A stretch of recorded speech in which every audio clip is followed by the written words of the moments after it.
Today's show is brought to you by 8 and Sand Beer Company, Woodbury, New Jersey, and the Brass Tap, Vineland, New Jersey. I'm Kendra. Here's our host. A man who has no enemies, but is intensely disliked by his friends. Gary Monterosso. All right, thank you for that introduction. Gary Monterosso here on What's on Tap. And one thing you've heard me say on this show quite a bit is that my return to Philadelphia was predicated on good food and good beverage. And there are some remarkable spots in town, both to dine at and also to indulge in beer or spirits, if you will. The place that I'm going to talk about today, I'm going to introduce the chef de cuisine, happens to be one of those spots, and it's on my bucket list. I was supposed to attend this, go to this location about a year and a half ago for an event. I believe it was a bourbon-related event, and I had a conflict with my schedule, and I just couldn't make it, unfortunately. But I do want to get over there and check this out. And the restaurant happens to be, first of all, let me introduce the chef. This is Chef Joe Thomas Jr., who is the chef de cuisine. And chef, your store, your restaurant is called what? Bank Bourbon. Bank Bourbon. I love that name. Yes, obviously, sir. I know the bourbon part of it. Where does the bank part come from? So the bank comes from the actual location of the hotel. If you see the news or any kind of media, you'll see the PSFS sign on the skyline. That's actually where we're located on 1200 Market Street. So it happened to be America's first skyrise bank. Oh, okay. Very good. Very cool. Didn't know that. Excellent stuff. A question that I have, and maybe some of our viewers do as well. What is the difference? Now, you're a chef de cuisine. What's the difference between an executive chef and a chef de cuisine? So chef de cuisine's majority running the restaurant, daily operations, coming up with new menu ideas, creating, where executive chef is basically here overseeing the rest of the hotel operations, such as banquets. Also, we have a coffee shop here, which I'm in charge of, in-room dining, and also the lounge and bar food menu also. So executive chef is more of like a overhead budgeting, corporate stuff like that. And then myself is day-to-day breakfast, lunch, dinner, controlling and running the restaurant. So it kind of sounds to me, if I can sum this up, it sounds to me you're more hands-on than the executive chef might be. Is that fairly accurate to say? It's pretty accurate, yes. I mean, depending where you are, the executive chef is also hands-on. But most of the time, executive chef is doing more of, revenue, budgeting, looking at ideas somewhere in the future for us to stay relevant, stuff like that. Okay. Now, we have to say the location of Bank Bourbon, as you mentioned, is on Market Street. It's 1200 Market Street.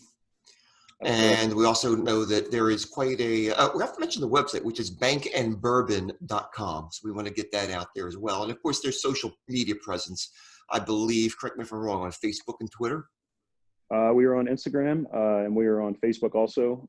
We have about 3 or 4 updates a week on happy hour specials we're doing, menu items we're running, seasonal changes that we're doing to the menu, cocktails, and then also bankandbourbon.com, which has all of our up-and-coming menus for holidays, happy hour prices and menus, and then also our daily operations. Well, we want to get into that a little bit later on because I know there's, with Thanksgiving coming up in just a matter of a few days, actually, you have a very, very big event, which I understand is quite popular in Philadelphia as well. So we want to talk about what you have planned for Thanksgiving. Why don't you tell us a little bit about yourself? Where are you educated? Where were you educated for your culinary training? I grew up in Conshohocken. I went to high school there in Plymouth Meeting, and then I went to Montgomery County Community College for 2 years for journalism, and then I realized that isn't what I want to do.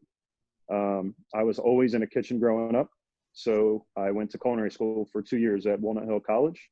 While I was there, I was also working here full-time starting in 2006. Well, that was a question I was going to ask. What was the defining moment? Now, you said you were a journalism major. What was there that, I guess, jumped out at you and said, this isn't quite right for me? I guess you knew you didn't want to get into the journalistic field, but why culinary? You had always, as you've been cooking at home, was there an influence at home?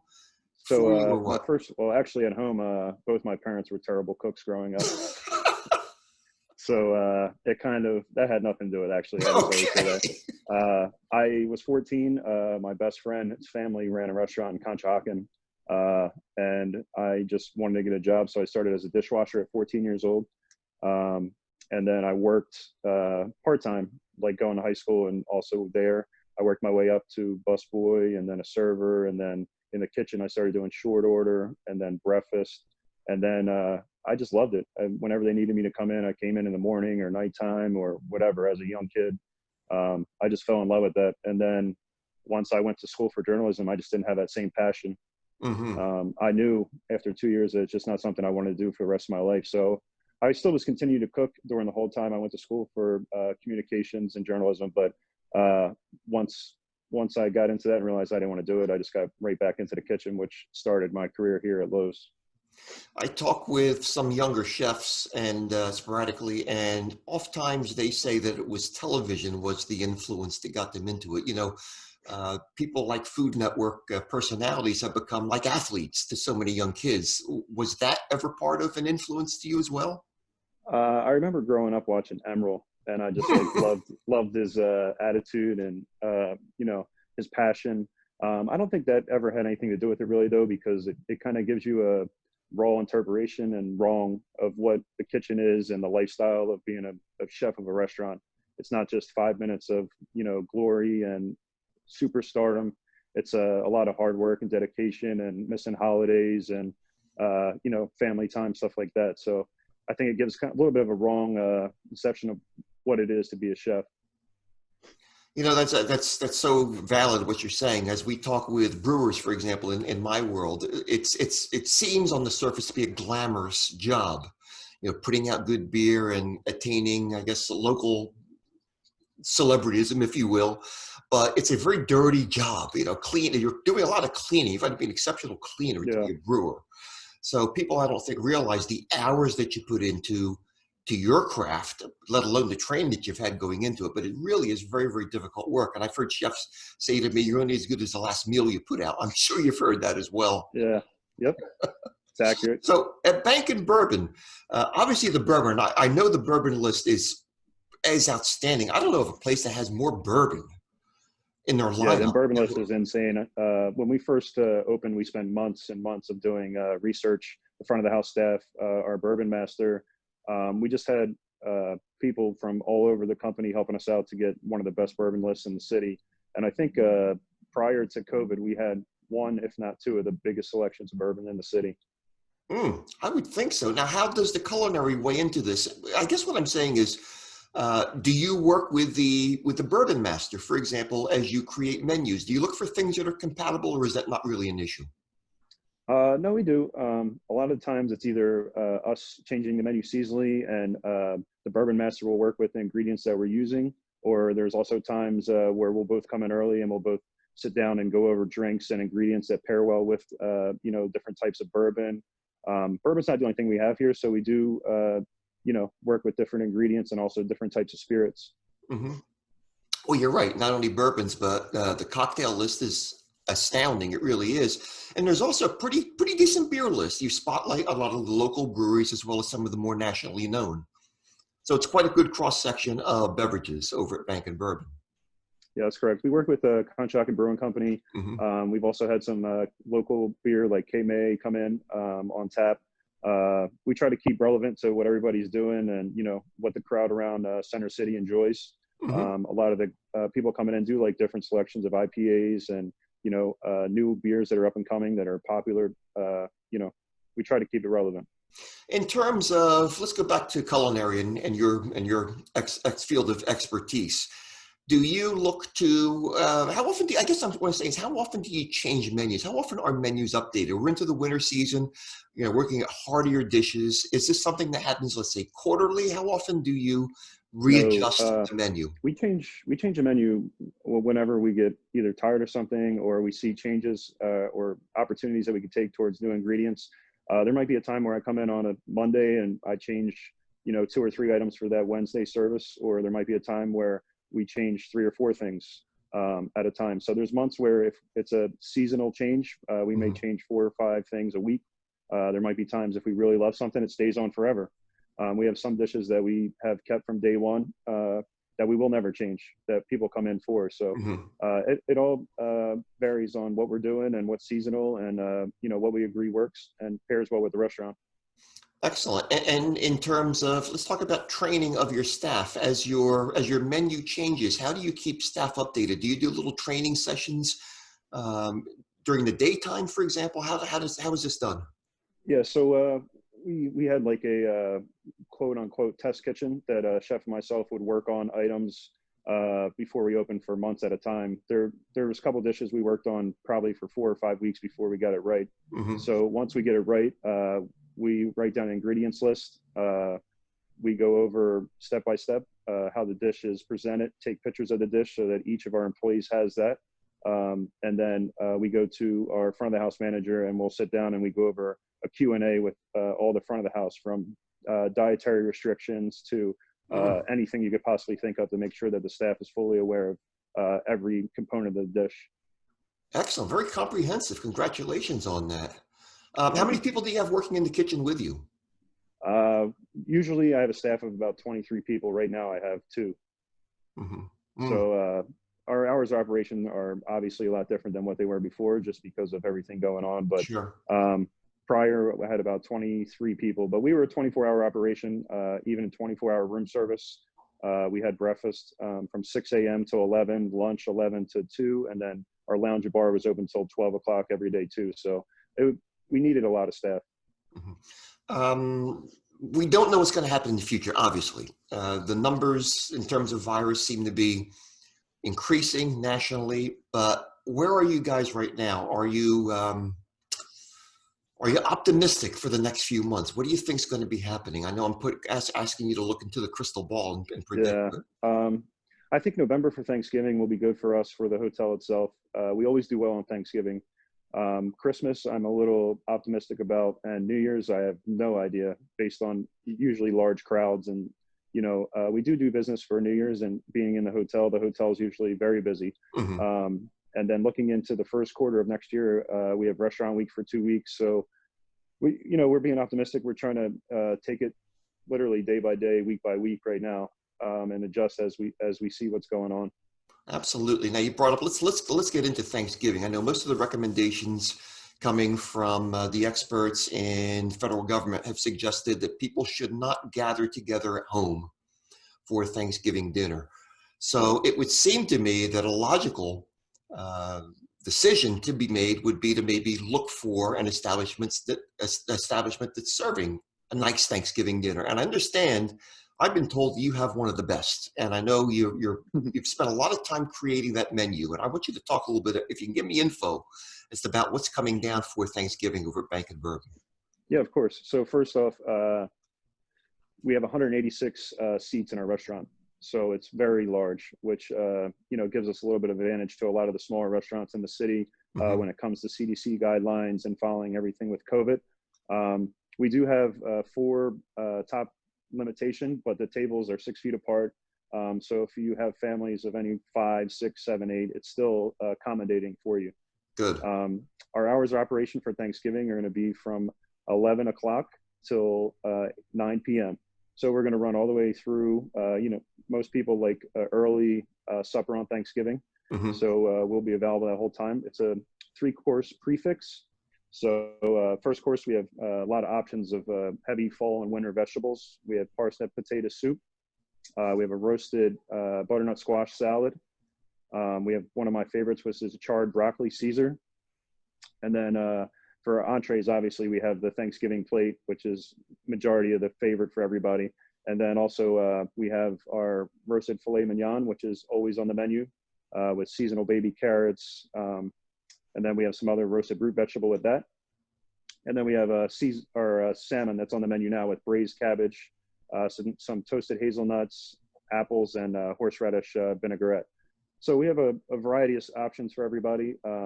And we took into consideration, everything with COVID. And usually we do have a buffet, which is very popular, but due to the CDC guidelines, we had to follow it and do a prefix menu. Mm-hmm. Talk about buffets. Do you think buffets will come back at all? I do. We have a lot of banquets coming up in the future here at the hotel. Mm-hmm. And the guidelines are very strict, but they are manageable. It's not overwhelming. We had designers come in and build plexiglass in front of all of our buffet lines. so that our servers can safely hand all of our guests the food that we prepare. So we are prepared to do pretty big numbers for that coming up. That's great. Well, congratulations to management and you guys for putting all that together. We were talking Bank and Bourbon. The location is 1200 Market Street in Philadelphia. Can I give the phone number also? I have 215-231-7300. Now you can make reservations for obviously your holiday meal via the phone number or any other time as well. Can you also make reservations online, Chef? Yes, as of 2 weeks ago, we are now on the app Resy. It's RESY. Mm-hmm. And also online, you can email us at our info, which is on there. It should be Bank and Bourbon info. With any questions or concerns, or if you have any questions about the COVID or CDC guidelines or what we're doing in the near future, you can always email us on that. There should be a link there. And we answer at least 4 or 5 times a day. We have all the managers looking at that website. So any questions or concerns or anything, you can go on that website and majority of your answers will be there. Excellent. Chef Joe Thomas Jr., the chef de cuisine at Bank and Bourbon in Philadelphia. Again, one of the top locations. I know Craig LeBan had several nice comments to make about you guys. Yeah, he enjoyed it. We were anticipating his review, and he came and he gave us a very nice review. So after that, we did very well for a very long time before COVID. I would imagine. He's an influential person in Philadelphia, no question. And it's not always the easiest to get a stellar review, as you certainly did. So congratulations on that. Thank you. All right, Chef, thanks for spending time here with us on What's on Tap. And we wish you a safe and healthy and happy holiday season. And all the best to everyone over at Bank and Bourbon. Thank you. Thank you for having us. We appreciate it. Thanks for joining us. And we will be back with more What's on Tap.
Hey guys, welcome back to another can review. Today we're taking a look at the Physics machine.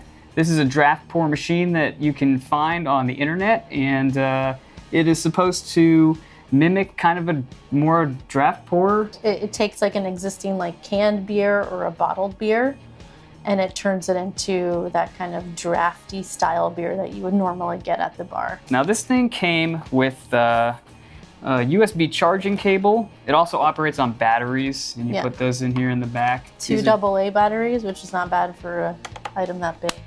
So also included is the Physics Draft quick start guide, and on the back it'll show you kind of exactly how you're supposed to clean it, maintain it, all that good stuff, and a actual user guide, so actual manual. So cool. So we've got a Founders All Day IPA, which we're pretty familiar with this beer already, so we know what this tastes like. So we're gonna put it through its paces. We're gonna crack it open and we are going to taste it with and without the draft pour system in place. We just put this inside the tube in here. Got to make sure that silver tube is going in all the way, then you lock. Click. All right, okay. Yeah. Without the draft pour system, it has a normal level of carbonation. It's a session ale. It's like a hop-heavy session ale. Yeah, it's really hoppy. Yeah, it's pretty hoppy. It's a little bit bitter. This is why it's one of my favorite beers right now. Okay, so now the test is to see if the physics machine will change this beer in a meaningful and hopefully positive way. So you put the little tube in the can. There we go. When you click. Click. It doesn't really click, but you can see there's a little like wedge here that tells you where you've aligned it with the other little wedge. So it's 60 degrees. So it's like that. Forward. Okay. So push forward. Oh. And then stop, push back. Now, in order to get that head, you're supposed to tilt it backwards. Oh, the other way? The other way. Okay, let's try it with yours and see what happens. Hear that noise? All right. So that's regular, and then head. Ooh. Oh. Looks like a nitro beer for like a split second. Yeah. More like 10 seconds. Sort of, kind of. Okay, let's taste this thing and see what happens. It smoothed it out a lot. Wow. That's weird. It takes that bite from the hops away. Yeah, that bitterness that we talked about at the very beginning, how it was like a really nice beer, but it was also pretty bitter. Yeah. It completely balanced it out. That is so weird. That is so crazy. Okay, so we're gonna go ahead and try this Ghost of the Mariner. This is a 2017 vintage. So this is a Imperial Stout, aged in bourbon barrels. My favorite. There's like a lot of bourbon barrel stouts coming out nowadays, and they all just kind of blend together. Woo, dough, man. This smells more blended, like it's one cohesive. And I think that's what aging kind of does. Is it kind of like smooths out It must have done that because this, it's so been at what, 55 degrees for a year? Yeah. Yeah. Wow. It's pretty smooth. It is really smooth. Yeah, it's not too heavy on the liquor taste. It's not boozy. You get it on the nose, but when you drink it, it's a whole different experience. Yeah, that's crazy. It like blends into the beer. That's really nice. Like it's one flavor now. That's really good. That's super smooth, wow. Ironically, today is the 2018 release date for this same beer. It's ironic, but cool. Yeah. Okay, so let's now try it in the physics system. We have just cleaned it, so it should be good to go. So this will fit, right? Yeah, it's supposed to fit all bottles and sizes, including the 32 ounce and a 500 and a 750 milliliter. Let's take a look at this on the inside. Like, how deep does this go? It goes pretty deep. Yeah, it has to. It goes, it goes like up to here. So this is... Up to this black portion right there. Yeah, I don't know what's... This is what, 750, I think? 1 pint, 6 ounce. Yeah, it's about a 750. Yeah, 750. So this time I'm going to try to do this correctly.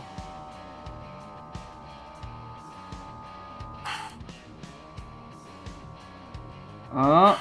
Uh-oh. Uh-oh. Failure. Huh. There it goes. All right. Okay, there we are. Oh my god. Yeah, it's acting like it has nitro in it. That is so cool. It's awesome. Okay, your turn. Okay. You do it.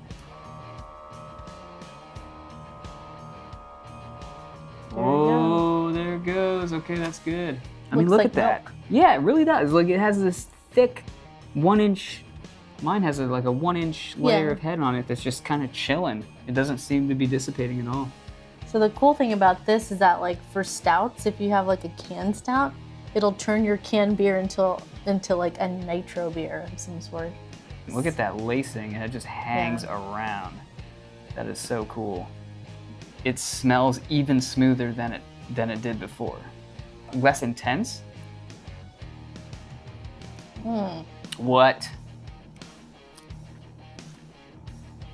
Dude, wow. That's crazy.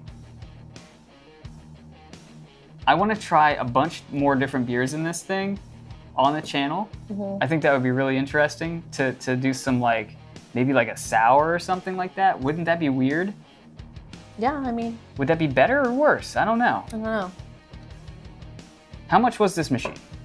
So this was $120, like $129. This is the brand new latest version because the other two versions are even cheaper than this. The second version looks just like this, except it's not USB compatible. It's only battery operated, and I don't think it's not compatible with all the bottles. Okay. Those were the two big differences. This one's USB compatible, and you can put pretty much any, with the exception of a 64-ounce growler, pretty much anything in it. Yeah, the original one was specifically made for growlers. Okay, got it. So that's for a 64-ounce growler. You stick it the exact same thing, but much larger. Well, I have two complaints already.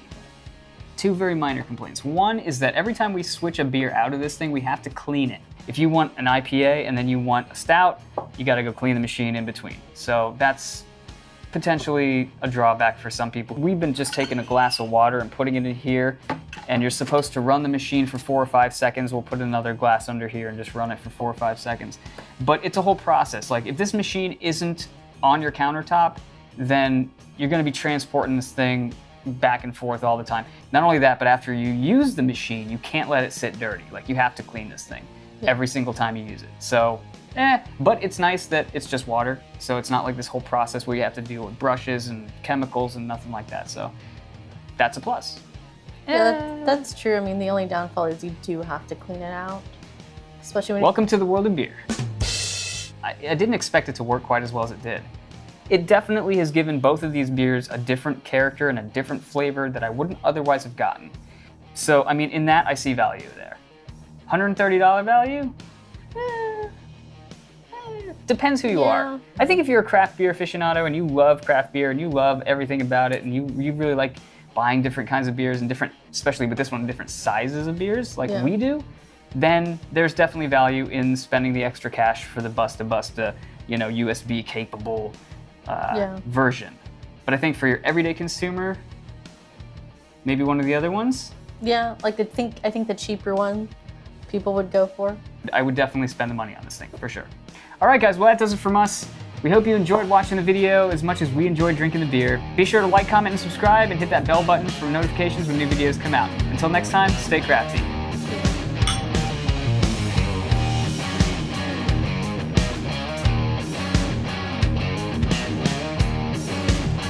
Hey guys, welcome back to another can review. Today we're taking a look at this physics machine. This is supposed to be a draft pour machine that transforms all your existing beers into more fizzy beers.